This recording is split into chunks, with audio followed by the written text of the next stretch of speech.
Peygamberimiz sallallahu aleyhi ve sellem Mi'raj keçesinde Hazreti İbrahim aleyhisselamga uçraşkanda İbrahim aleyhisselam aytkan Peygamberimizge menden ümmetinize salam aytыңыз деп. Oşonduktan biz namazımızda Allahumme salli ala Muhammedin ve ala ali Muhammed kama sallayta ala İbrahim ve ala ali İbrahim inneke hamidun mecid deymiz. Şunca peygamberlerden içinden özümüzdün peygamberimizin atına Hazreti İbrahim aleyhisselam'ın atını koşup salatu salam aytkanımız al bir ümmetke salam aytıp jönötken.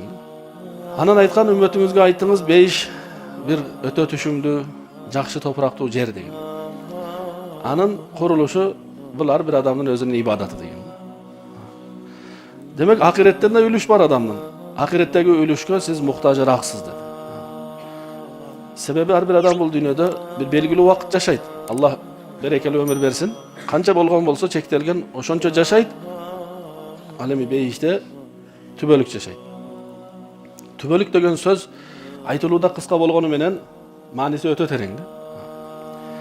Aytты kaysyl jerde bolsoňuz dagı ahiretke daýardyk kılууga, ahiretke kamdanууga şart tözüp alyňız dedi. Manisi meçitde bolsa namaz okup, bazarda bolsa közdü saktap, dastarkonda bolsa aşkazanды saktap, el menen oturganda tildi saktap.